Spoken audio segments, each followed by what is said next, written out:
Welcome everybody to this brief webinar to give everyone an idea of what they can expect at our regional workshops that HPIP is hosting with our system partners and distributors and associates throughout 2017. I'm Kristen Bennett. I'm Executive Director. We have with us Shelby Beck, our Program Director, our President, Cardis Howard, and then a variety of presenters and different board members. We'll go through the different sessions we're planning to present. The first workshop will be in Pennsylvania coming up in April. And we encourage you to ask questions. This is an open discussion webinar. It is being recorded so that other people who could not attend today will be able to access this information later.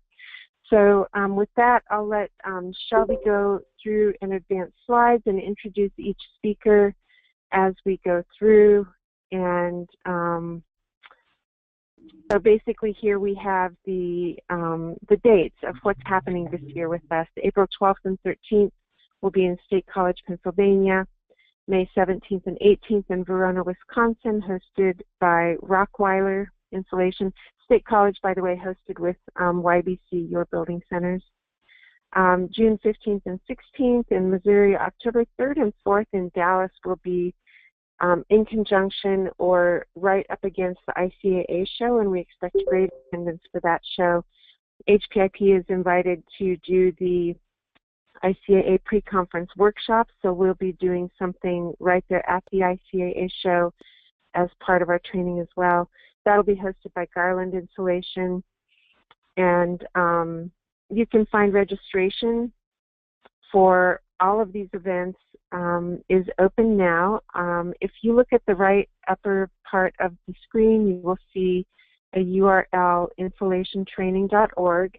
That's our brand new website we've just launched, specifically dedicated to promoting these workshops and our training events. There you'll find full information on these events, registration links, sponsor information. So we encourage you to start using that URL. It just went live yesterday.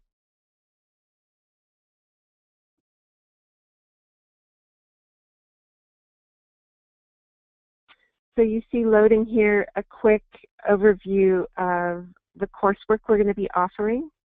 And we will go through a quick overview of each of these sessions with some of our presenters who are on the call today. You can also find this menu of coursework, again, at insulationtraining.org, or at any time call one of us. You'll see the number at the top of the screen there.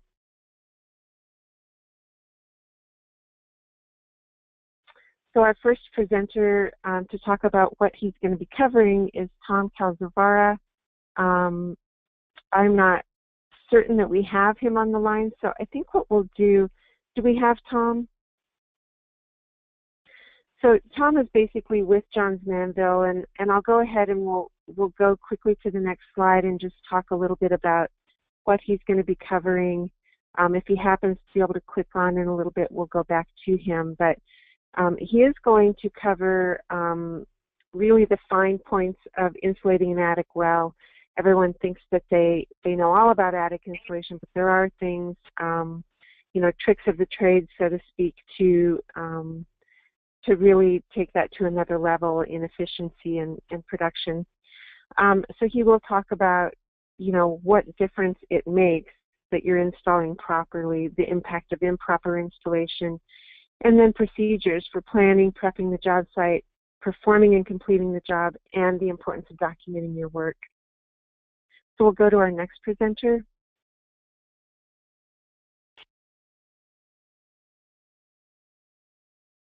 Oh yeah, John. I'm sorry. Johns Manville is also going to do a spider demo, and here you can see basically the principles of the fiber, the engineering of it, setup and calibration of equipment, and then installation techniques. Of course, with everything we do, achieving grade 1 install is our objective in everything.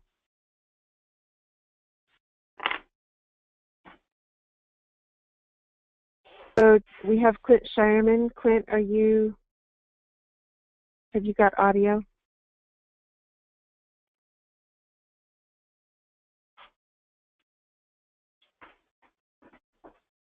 So Clint Shireman with Knauf Insulation, again, one of our certified trainers, focused on showing basics of air sealing. Next slide, Shelby. And then also doing a demo on EcoSeal. Clint, would you like to share what you're going to be teaching? I think he might be muted. So Clint's going to talk about grade 1 install, understanding why installation of any system to grade 1 standards is important, learning the components and requirements of a grade 1 install, and understanding that you can achieve speed and performance while getting there.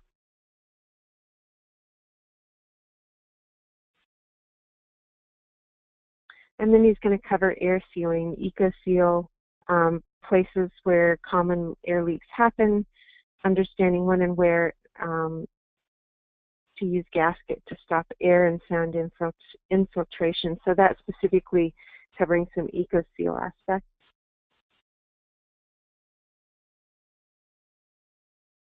And I know we have Craig. So Craig is senior field application specialist in the Building Science and Sustainability Group for Owens Corning. And I think Craig has been at every one of our workshops. I think he presented at everything last year. And we'll turn it over to him now to talk a little bit about what he's going to teach. Okay. Yeah, so the first presentation will be on how insulation works, and we're just going to get into a, I don't know, kind of microscopic look of, what happens inside, any type of insulation and how it's actually stopping heat transfer through the building or through the assembly. It's a pretty interesting presentation, and I think it kind of clears up a lot of things as to how insulation works. So I can go to the next slide. On the job site, I'll be demonstrating Owens Corning's ProPaint blown-in wall system and our Energy Complete. One thing that's Energy Complete gasket system, and one thing that's missing here is our Comfort Seal, but it's another way to gasket walls or top plates. But I'll talk about on the list here, but we'll run through installing the fabric, blowing wool into the cavity, techniques for that. Everyone will get a chance to get hands-on. We'll also talk about hose configuration, machine settings, and get everyone kind of squared away with that. And then why and where we're going to use our gasketing systems for sealing top plates. Next slide.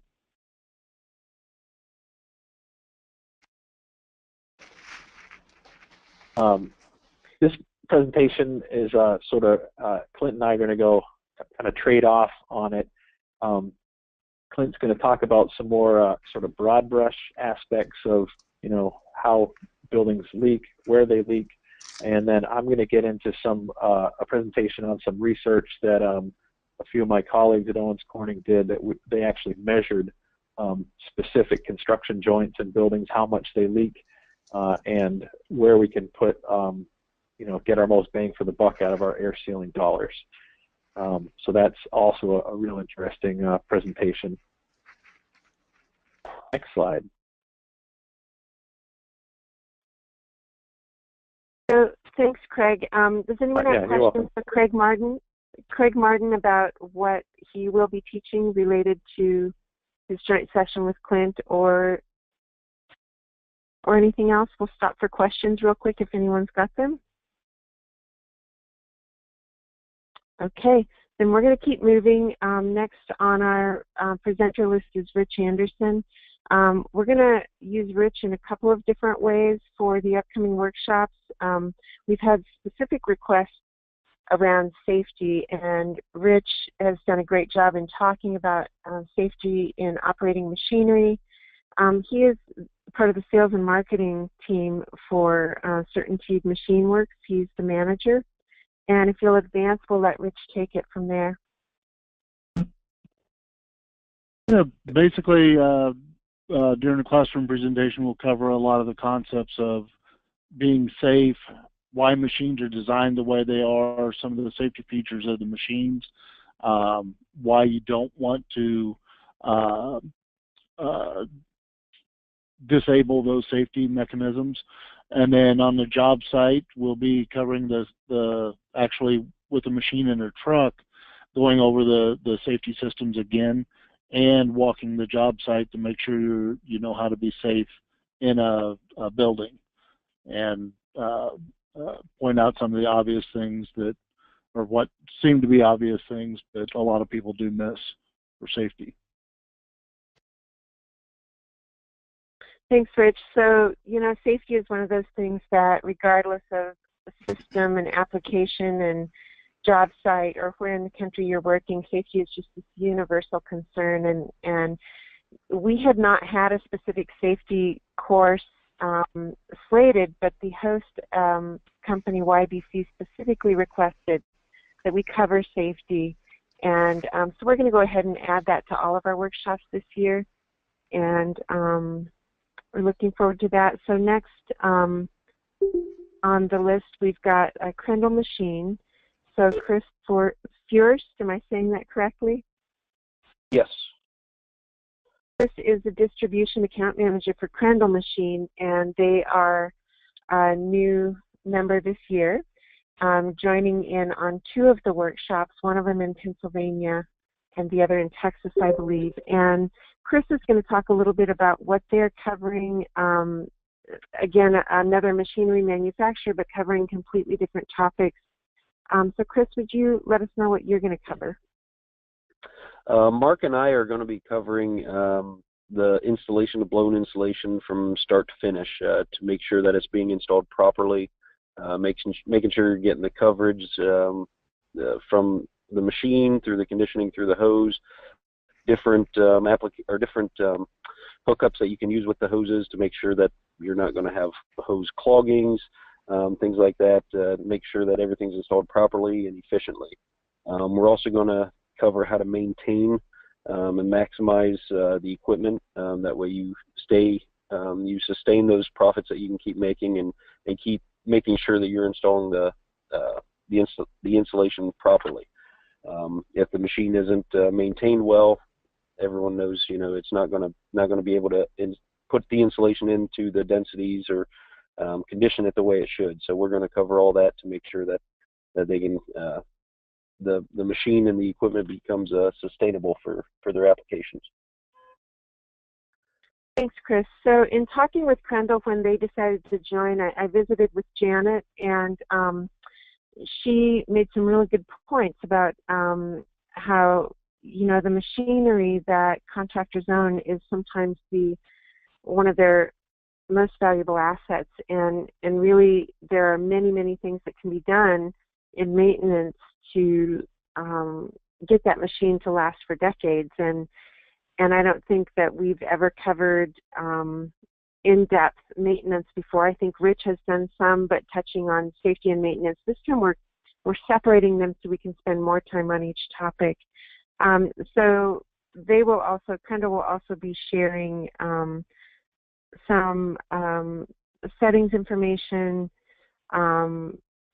minimizing downtime, maximizing job quantities, quality, and coverage. And then next we have Ted Winslow. He is the brand product manager of Building Science Systems and Technology Marketing for CertainTeed, one of our longest standing supporters, and we'll go to the next slide. He's also part of our HPIP board of directors and a great supporter in helping us with operations and reporting and that sort of thing. But Ted, why don't you cover what you're going to talk about?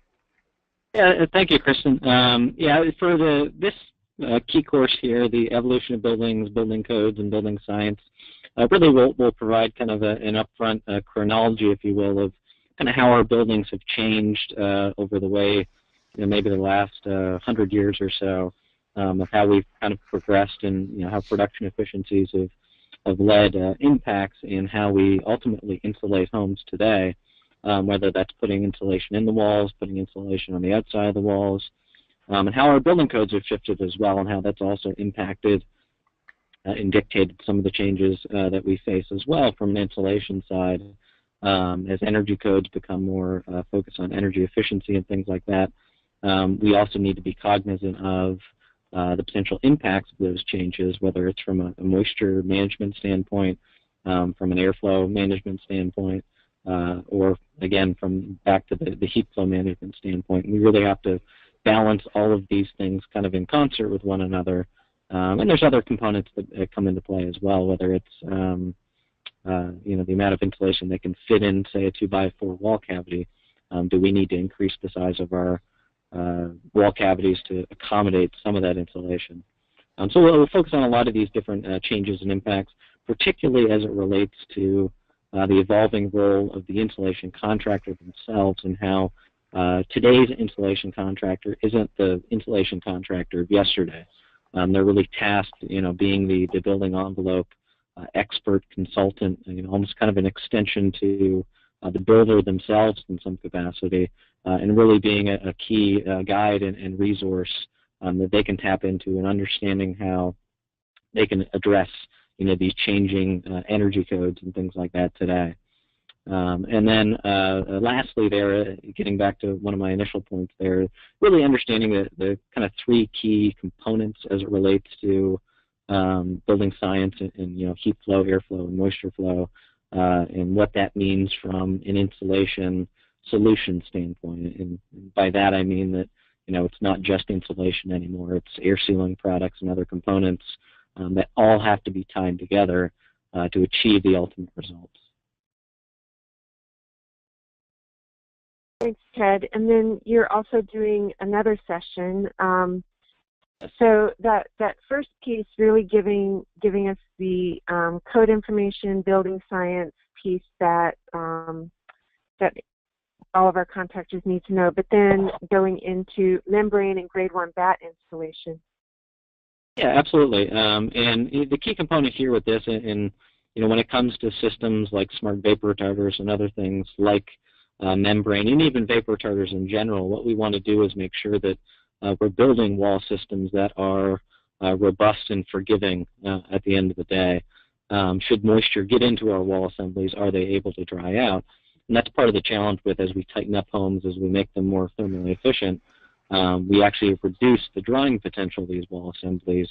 So how can we address that in today's world to make sure that they're going to dry out? Utilizing key systems like membrane allow that capacity for things to dry out. In addition, we also want to highlight just some different ways of looking at how you can air seal a wall system, utilizing polymembranes and products like membrane or just standard polyethylene poly. If you tape and seal these systems, they can also address air sealing strategies as well. We'll also cover, obviously, the key application of the grade 1 application of these insulation systems. So kind of taking everything that we learned in the first day from grade 1 applications and things like that, and then we'll actually put it into practice on the job site of actually putting it into the wall. Little details and nuances that you have to keep in mind, particularly as it relates to just the handling of the product and making sure that it fits appropriately into the wall cavity, and you're not going to get a red flag from the inspector saying that it doesn't meet grade 1 standards. Great, thanks, Ted. So then an overview, again, real quick, of what 2017 certification looks like. You'll start to see in everything that we say and do that we're talking about certification now. We're not just talking about training, because what HPIP is trying to do is, and we realize this is going to take some time, but there is no universal certification for the industry at this point. There are different certifications you can earn for different products, different systems, different methodologies, but as far as the entire industry being able to identify a well-trained contractor that installs at grade 1 standards, we're calling that high performance certified. We're working to brand that idea, to promote the idea, and we'll be working actively amongst our estimated 100 contractors we consider to be high performance contractors in the U.S. To really put some teeth into what that certification means. working with Department of Energy, Department of Labor, builders, the public, code people, inspectors, architects, to begin to recognize that certification matters. And we realize the systems matter too, but if they're not installed properly by a certified contractor, you don't know what you're getting. Even if you're using the right system, you have got to also be using a well-trained contractor. That's our mission, that's our purpose, and this is how we hope to get some traction behind it, is through these events. So you see again here, we're just reiterating these dates. What we're trying to do is be sure that certification is available in a variety of different regions to make it easy for contractors to send one or two installers or an entire crew to earn this certification. So none of this, of course, going to our next slides, would be possible without our longtime sponsors. CertainTeed, Knauf, JM and Owens Corning have been backing us for years. Our new partner, Walls and Ceilings, is getting behind the idea and trading out a lot of promotion with us to help kind of gain some traction for this idea of certification. We have a valued distributor sponsor. J&R Products is sponsoring the workshops this year, and being one of the smaller distributors but very active and supportive of our membership, we definitely appreciate them. And then our associate sponsors, of course, CertainTeed Machine Works and Crendel, sponsoring these workshops. CertainTeed Machine Works sponsoring all 4 of them, Crendel sponsoring 2, again the Pennsylvania event in Texas. Machine Works and Rich Anderson will be at all of them.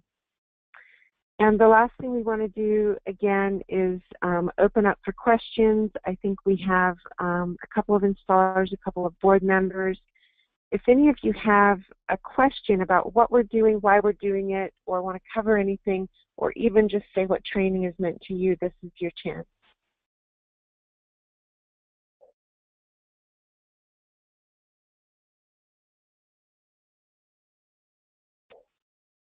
Okay, so I'm sorry, did someone want to speak up?